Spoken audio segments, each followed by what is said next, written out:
Thank you, Mr. Chairman. Representative Stefanik, it was good to meet with you the other day. We discussed many of the important issues you will face at the United Nations.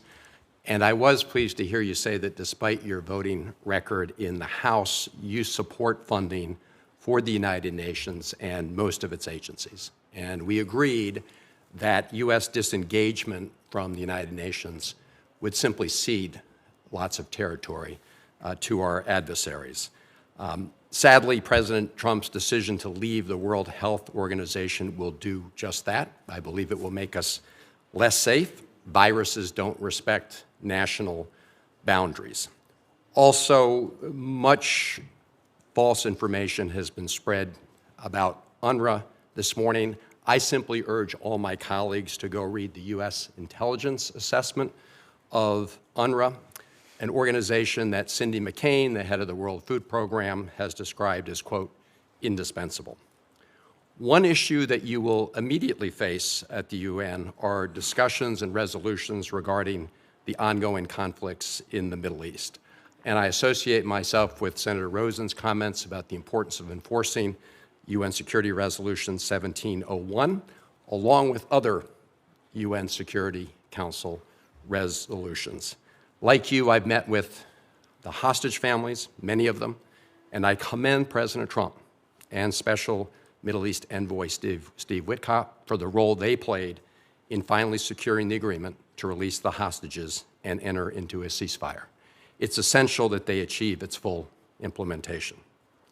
I'd like to discuss your views about what people refer to as the day after in Gaza and beyond. President Trump has an opportunity to bring some light at the end of a very dark tunnel we find ourselves in, the latest chapter being the horrific Hamas attacks of October 7th. The president has said he wants to bring long-term peace and security to the region. Clearly, Hamas can have no role in that future. But long-term peace must include security, self-determination, and dignity for Israelis and Palestinians alike. When we talked in my office, you agreed that we should stand up and protect universal human rights and self-determination for all people, including both Israelis and Palestinians. And I'd just like to hear you today say that that's your view. To put that view in the context of the day after question, I think President Trump is uniquely positioned at this very challenging moment to bring peace to the region, to eradicate terrorists of Hamas and Hezbollah, to protect Israel's national security. If you look at the failures, we've given billions of dollars, and this is just the bilateral aid to the Palestinians, and it has been abused by Hamas. Representative Stefanik, it was a very simple question.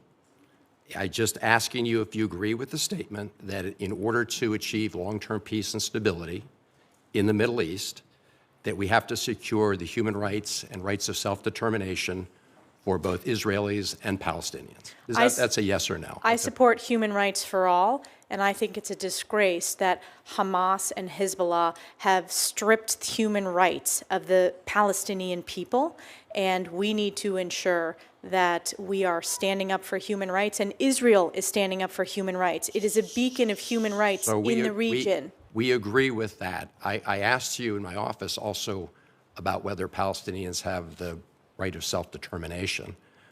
My understanding was you said yes. Do you have a different answer today?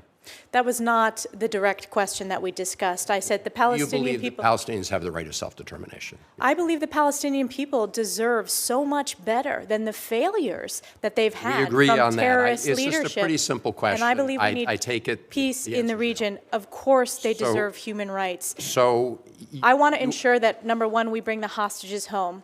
So do all of us. Representative Stefanik, let me just ask you. I have 30 seconds left.